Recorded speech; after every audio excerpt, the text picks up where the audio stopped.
Hi good morning. ಎಲ್ಲರೂ ಹೇಗಿದ್ದೀರಾ? Hope ಎಲ್ಲರೂ ಆರಾಮಾಗಿದ್ದೀರಾ ಅಂತ ಭಾವಿಸ್ತೀನಿ.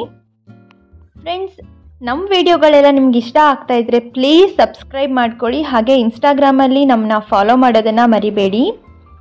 ಇವತ್ತು ಮಾರ್ನಿಂಗ್ ಇಂದ ನಾನು ವ್ಲಾಗ್ ಸ್ಟಾರ್ಟ್ ಮಾಡಿಲ್ಲ, ಮಧ್ಯಾಹ್ನದಿಂದ ಸ್ಟಾರ್ಟ್ ಮಾಡಿದ್ದೀನಿ. ಇವತ್ತು ನಾವು ಜಾತ್ರೆ ಇದೆ ನಮ್ಮ ಪಕ್ಕದೂರಲ್ಲಿ ಅಂತೇಳಿ ಹೊರಟ್ವಿ. ನಾನು ಇದ್ರ ಹಿಂದಿನ ವ್ಲಾಗಲ್ಲಿ ಒಂದು ದೇವ್ರ ಬಗ್ಗೆ ಹೇಳಿದ್ನಲ್ವಾ, ಅಲ್ಲೇ ಜಾತ್ರೆ ಇರೋದು. ತುಂಬ ಅಂದರೆ ತುಂಬ ರಶ್ ಇತ್ತು ಫ್ರೆಂಡ್ಸ್. ಒಳಗಡೆ ಹೋಗೋದಕ್ಕೂ ಜಾಗ ಇರಲಿಲ್ಲ, ಫುಲ್ ಕ್ಯೂ ನಿಂತಿದ್ರು, ತುಂಬ ರಶ್ ಇತ್ತು.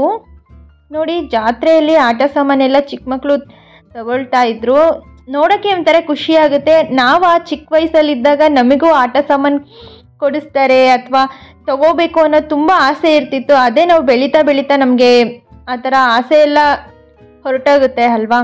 ಹಾಗೆ ಅಲ್ಲೇ ಪ್ರಸಾದ ಇತ್ತು, ಸೊ ನಾವೆಲ್ಲ ಅಲ್ಲೇ ಊಟಕ್ಕೆ ಹೋಗಿದ್ವಿ. ಊಟಕ್ಕೆ ಹೋಗ್ಬಿಟ್ಟು ಮುಗಿಸ್ಕೊಂಡು ಬರಬೇಕಾದ್ರೆ ಹಾಗೆ ಜಾತ್ರೆ ಒಂದು ರೌಂಡ್ ನೋಡೋಣ ಅಂತೇಳಿ, ಇದು ಜುಂಜಪ್ಪ ಅಂತ ದೇವರು. ಚಿಕ್ಕ ಚಿಕ್ಕ ಗೊಂಬೆಗಳು ಎಲ್ಲ ಚಿಕ್ಕ ವಯಸ್ಸಲ್ಲಿ ಎಷ್ಟು ಹಠ ಮಾಡ್ತಾ ಇದ್ವಿ ಅಲ್ವಾ, ಗೊಂಬೆ ಕೊಡಿಸ್ರಿ ಅದು ಇದು ಅಂತ. ಕೊಡಿಸಿಲ್ಲ ಅಂದರೆ ಅಳ್ತಾ ಇದ್ವಿ, ಅಷ್ಟು ಹಠ ಮಾಡ್ತಾ ಇದ್ವಿ. ಒಂಥರ ಚಿಕ್ಕ ಏಜೇ ಒಂಥರ ಚೆನ್ನಾಗೆ ಅಂತಲೇ ಹೇಳ್ಬೋದು. ಜಾತ್ರೆಯಲ್ಲಿ ನಮ್ಮ ಅಪ್ಪ ಅಮ್ಮ ಇದು ಕೊಡಿಸಿದ್ರು ಅಂತೇಳಿ ಎಲ್ಲ ಫ್ರೆಂಡ್ಸ್ ಹತ್ರ ಎಲ್ಲ ತೋರಿಸೋದಾಗಿರ್ಬೋದು, ಇದೆಲ್ಲ ಒಂಥರ ಮಜಾ ಇತ್ತು. ಈಗ ಆ ಖುಷಿ ಇಲ್ಲವೇ ಇಲ್ಲ. ಹಾಗೆ ಬಾಯ್ಸ್ ಎಲ್ಲ ಈ ರೀತಿ ಟ್ಯಾಕ್ಟರ್ ಎಲ್ಲ ತಗೊಳ್ತಾ ಇದ್ರು ನಮ್ಮ ಫ್ರೆಂಡ್ಸು. ಜಾತ್ರೆ ಬಂತಂದ್ರೇ ಒಂದು ಹಬ್ಬ.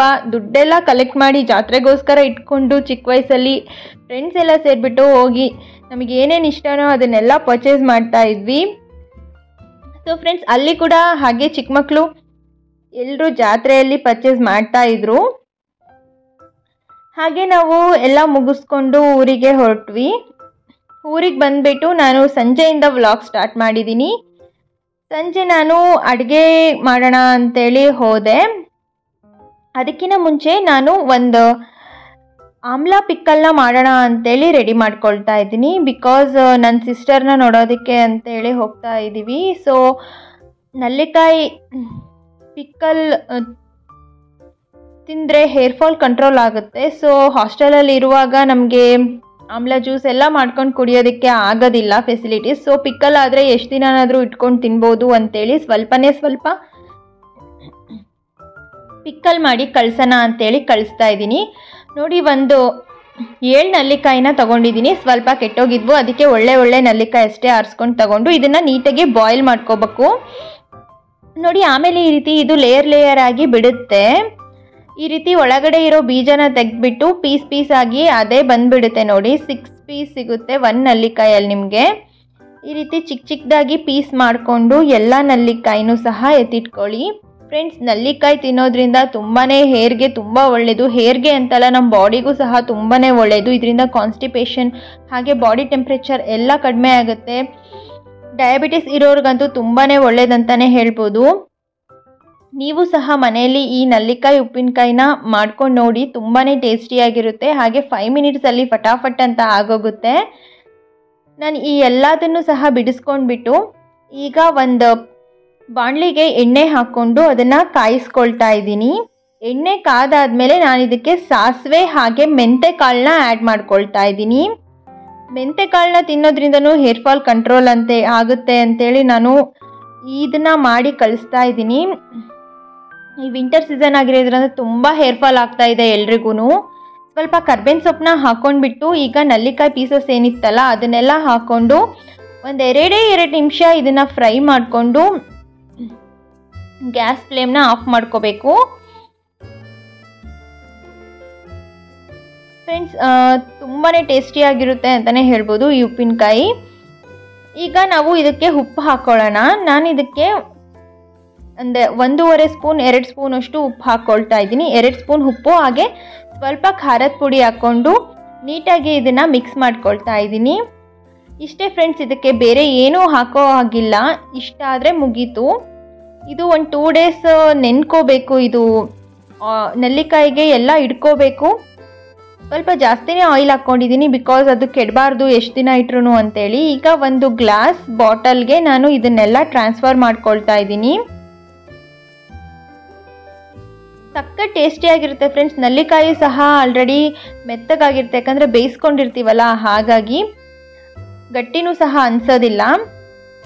ಸೊ ಇದನ್ನೆಲ್ಲ ಮುಗಿಸ್ಕೊಂಡು ಹಾಗೆ ಒಂದು ಏರ್ ಆಯಿಲ್ ಮಾಡಿ ಕಳಿಸು ಅಂತೇಳಿ ಹೇಳಿದ್ಲು ನನ್ನ ಸಿಸ್ಟರ್. ಹಾಗಾಗಿ ಕೂದಲಿಗೆ ಅಂತೇಳಿ ಹೇರ್ ಆಯಿಲ್ ಮಾಡ್ತಾ ಇದ್ದೀನಿ. ಇದರಿಂದ ಪಕ್ಕಾ 100% ಹೇರ್ ಫಾಲ್ ಕಂಟ್ರೋಲ್ ಆಗುತ್ತೆ. ಈ ಕೊಬ್ಬರಿ ಎಣ್ಣೆ ಬಂದುಬಿಟ್ಟು ನಾವೇ ಗಾಣದಲ್ಲಿ ಹಾಕ್ಸ್ಕೊಂಡು ಬಂದಿರತಕ್ಕಂತಹದ್ದು. ನಮ್ಮ ತೋಟದಲ್ಲಿರೋ ಕೊಬ್ಬರಿನೆಲ್ಲ ತೆಗೆದುಬಿಟ್ಟು ನಾವು ಕೊಬ್ಬರಿ ಎಣ್ಣೆನ ಹಾಕಿಸ್ಕೊಂಬರ್ತೀವಿ. ಇದಕ್ಕೆ ಈಗ ನಾನು ಕರ್ಬೇವಿನ ಸೊಪ್ಪು, ದಾಸವಾಳ ಎಲೆ, ಸ್ವಲ್ಪ ಮೆಂತೆ ಕಾಳು ಹಾಗೆ ನಲ್ಲಿಕಾಯಿ ಪೀಸ್ಗಳನ್ನ ಹಾಕ್ಕೊಳ್ತಾ ಇದ್ದೀನಿ.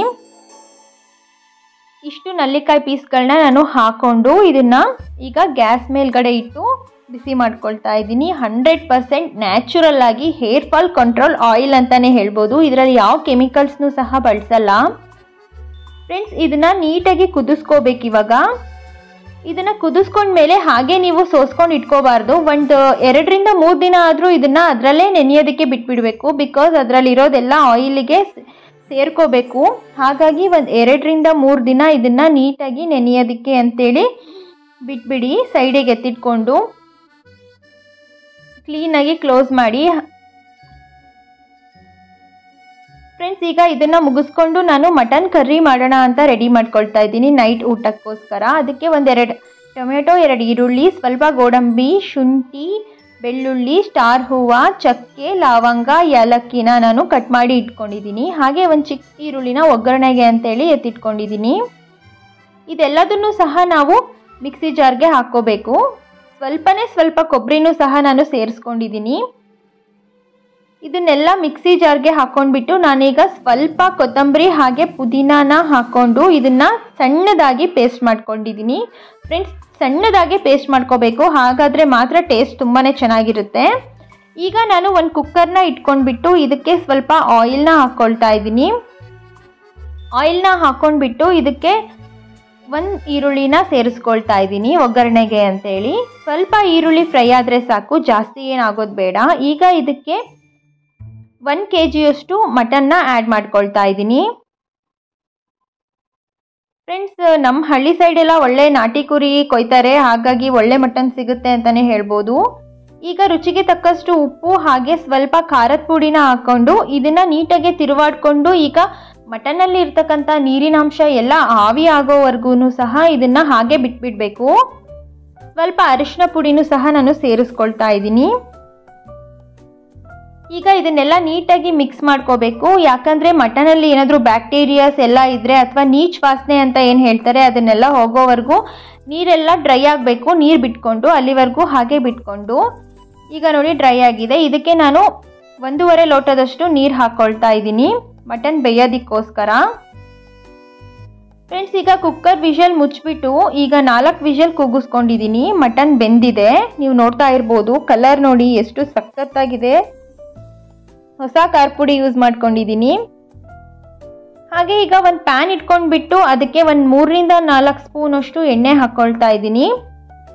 ಅದಕ್ಕೆ ಈಗ ಒಂದು ಸಣ್ಣದಾಗಿ ಈರುಳ್ಳಿನ ಕಟ್ ಮಾಡ್ಕೊಂಡಿದ್ದೆ, ಅದನ್ನು ಸಹ ಹಾಕ್ಕೊಂಡೆ. ಇದನ್ನು ಇವಾಗ ನೀಟಾಗಿ ಫ್ರೈ ಮಾಡ್ಕೋಬೇಕು. ಈರುಳ್ಳಿ ಎಲ್ಲ ಗೋಲ್ಡನ್ ಬ್ರೌನ್ ಆಗೋವರೆಗೂ ಸ್ವಲ್ಪ ಫ್ರೈ ಮಾಡ್ಕೊಂಡ್ಬಿಟ್ಟು ರುಬ್ಬಿಟ್ಕೊಂಡಿರ್ತಕ್ಕಂತಹ ಮಸಾಲ ಏನಿದೆ ಅದನ್ನೆಲ್ಲ ಹಾಕೋಬೇಕು. ಬಿಕಾಸ್ ನಾನು ಇವತ್ತು ಮೊದಲೇ ಫ್ರೈ ಮಾಡ್ಕೊಂಡಿಲ್ಲ, ಹಾಗಾಗಿ ಇದರಲ್ಲಿರೋ ಹಸಿ ವಾಸನೆ ಎಲ್ಲ ಹೋಗೋವರೆಗೂ ಇದನ್ನು ನೀಟಾಗಿ ಫ್ರೈ ಮಾಡ್ಕೋಬೇಕು. ಹಸಿ ವಾಸನೆ ಎಲ್ಲ ಹೋದಾದ್ಮೇಲೆ ನಾನು ಇದಕ್ಕೆ 1 ಪ್ಯಾಕೆಟ್ ಅಷ್ಟು ಮಟನ್ ಮಸಾಲಾನ ಆ್ಯಡ್ ಮಾಡ್ಕೊಳ್ತಾ ಇದ್ದೀನಿ. ಅಂಗಡಿಗಳಲ್ಲೆಲ್ಲ ಸಿಗುತ್ತೆ ಮಟನ್ ಮಸಾಲ ಕೊಡಿ ಅಂದರೆ ಕೊಡ್ತಾರೆ. ಹಾಗೆ ಈಗ ಬೇಯಿಸ್ಕೊಂಡಿರ್ತಕ್ಕಂಥ ಮಟನ್ ಹಾಕಿ ನೀಟಾಗಿ ಮಿಕ್ಸ್ ಮಾಡ್ಕೊಳ್ತಾ ಇದ್ದೀನಿ ಫ್ರೆಂಡ್ಸ್. ಉಪ್ಪು ಖಾರ ಬೇಕಂದರೆ ಆ್ಯಡ್ ಮಾಡ್ಕೋಬೋದು, ನಂದು ಕರೆಕ್ಟಾಗಿದೆ ಅಂತೇಳಿ ನಾನು ಆ್ಯಡ್ ಮಾಡ್ಕೊಂಡಿಲ್ಲ. ಈಗ ಇದನ್ನು ಮುಚ್ಚಿಬಿಟ್ಟು ಒಂದು 5 to 10 ಮಿನಿಟ್ಸ್ನ ಕುದಿಯೋದಕ್ಕೆ ಬಿಟ್ಬಿಡಬೇಕು. ಮಸಾಲ ಎಲ್ಲ ಮಟನ್ಗೆ ಇಟ್ಕೋಬೇಕು. ಹಾಗಾಗಿ ಫ್ರೆಂಡ್ಸ್ ಈಗ ಇದು ಆಲ್ರೆಡಿ ಬೆಂದಾಗಿದೆ ನೋಡಿ. ಓಪನ್ ಮಾಡಿ ನೋಡ್ತಾ ಇದ್ದೀನಿ. ತುಂಬಾ ಟೇಸ್ಟಿಯಾಗಿರ್ತಕ್ಕಂತಹ ಮಟನ್ ಗ್ರೇವಿ ಸಖತ್ತಾಗಿ ರೆಡಿಯಾಗಿತ್ತು. ತುಂಬಾ ರುಚಿಯಾಗಿತ್ತು ಫ್ರೆಂಡ್ಸ್. ನೀವು ಸಹ ಈ ರೆಸಿಪಿನ ಒನ್ ಟೈಮ್ ನಿಮ್ಮ ಮನೇಲಿ ಟ್ರೈ ಮಾಡಿ. ಎಲ್ಲರೂ ತುಂಬಾ ಇಷ್ಟಪಟ್ಟು ತಿಂತಾರೆ. ಸಖತ್ ಟೇಸ್ಟಿಯಾಗಿ ಬಂದಿತ್ತು. ನೈಟ್ ಊಟಕ್ಕೆ ಮಟನ್ ಕರ್ರಿ ಜೊತೆ ನಾನು ಚಪಾತಿನೂ ಕೂಡ ಮಾಡ್ಕೊಂಡಿದ್ದೆ. ಫ್ರೆಂಡ್ಸ್, ನಾನು ಮೊದಲೇ ಚಪಾತಿ ಹಿಟ್ಟನ್ನ ನೆನೆಸ್ಕೊಂಡು ಅದನ್ನು ನೀಟಾಗಿ ಇನ್ನೊಂದ್ಸಲ ನಾದ್ಕೊಂಡ್ಬಿಟ್ಟು ಉತ್ಕೊಳ್ತೀನಿ. ಈಗ ಮಾಡೋದ್ರಿಂದ ಚಪಾತಿ ತುಂಬಾ ಸಾಫ್ಟಾಗಿ ಬರುತ್ತೆ. ಫ್ರೆಂಡ್ಸ್, ಐ ಹೋಪ್ ಈ ವಿಡಿಯೋ ನಿಮಗೆ ಇಷ್ಟ ಆಗಿದೆ ಅಂತ ಅಂದ್ಕೊಳ್ತೀನಿ. ನಾನು 2024ಇಂದ ಹೊಸ ಥರ ಯೂಟ್ಯೂಬ್ ವೀಡಿಯೋಸ್ನ ಸ್ಟಾರ್ಟ್ ಮಾಡಿದ್ದೀನಿ. ಬಿಕಾಸ್ ಈ ರೀತಿ ಕ್ರಿಯೇಟಿವಿಟಿಯಾಗಿ ಹಾಗೆ ಹೆಲ್ತಿ ರೆಸಿಪೀಸ್ನ ತೋರಿಸೋದ್ರಿಂದ ನಿಮಗೆ ಇಷ್ಟ ಆಗ್ಬೋದು ಅಂತ ಹೇಳಿ ನಿಮ್ಮ ಸಪೋರ್ಟ್ ನನಗೆ ಯಾವಾಗಲೂ ಮಾಡೋದನ್ನ ಸ್ಟಾರ್ಟ್ ಮಾಡಿದೆ. ಮಿನಿ ವ್ಲಾಗ್ಸ್ನೆಲ್ಲ ನಾನು ಇನ್ಸ್ಟಾಗ್ರಾಮ್ ಅಲ್ಲಿ ಹಾಗೆ ತುಂಬಾ ಚೆನ್ನಾಗಿ ರೆಸ್ಪಾನ್ಸ್ ಬರ್ತಾ ಇದೆ. ಪ್ಲೀಸ್ ನಮಗೆ ಇದೇ ನೋಡಿ ಅಂತ ಮಾಡಿ ಅಂತ ಹಾಗೆ ಇನ್ಸ್ಟಾಗ್ರಾಮ್ ಅಲ್ಲಿ ನಮ್ಮನ್ನ ಫಾಲೋ ಮಾಡೋದನ್ನ ಮರಿಬೇಡಿ. ಬಿಕಾಸ್ ನಾನು ಏನೂ ಗೊತ್ತಿಲ್ಲದೆ ಏನೋ ಒಂದು ಪ್ರಯತ್ನ ಮಾಡೋಣ ಅಂತ ಹೇಳಿ ಯೂಟ್ಯೂಬ್ ಚಾನಲ್ ನ ಮಾಡ್ದೇನೆ ನೋಡ್ಕೊಳ್ತಾ ಇದ್ದೀರಾ. ತುಂಬಾ ಜನ ನನಗೆ ಸಪೋರ್ಟ್ ಮಾಡ್ತಾ ಇದ್ದೀರಾ. ತುಂಬಾ ಜನ ಇಷ್ಟಪಟ್ಟು ನನ್ನ ವಿಡಿಯೋಸ್ ನ ನೋಡ್ತೀರಾ, ಕಾಮೆಂಟ್ ಮಾಡ್ತೀರಾ ಅಂತಾನೆ ಹೇಳ್ಬೋದು. ದಯವಿಟ್ಟು ಸಬ್ಸ್ಕ್ರೈಬ್ ಮಾಡ್ಕೊಳ್ಳಿ. ನಿಮ್ಮ ಸಪೋರ್ಟ್ ನಮ್ಮ ಮೇಲೆ ಹೀಗೆ ಇರಲಿ. ಫ್ರೆಂಡ್ಸ್, ಐ ಹೋಪ್ ಈ ವಿಡಿಯೋ ನಿಮಗೆ ಇಷ್ಟ ಆಗಿದೆ ಅಂತ ಭಾವಿಸ್ತೀನಿ. ಇಷ್ಟ ಆಗಿದ್ರೆ ಪ್ಲೀಸ್ ಪ್ಲೀಸ್ ಪ್ಲೀಸ್ ಸಬ್ಸ್ಕ್ರೈಬ್ ಮಾಡ್ಕೊಳ್ಳಿ. It's my humble request. Thank you so much friends, ಇಷ್ಟೊತ್ತು ನನ್ನ ವಿಡಿಯೋನ ನೋಡಿದ್ದಕ್ಕೆ. See you in the next vlog. Bye.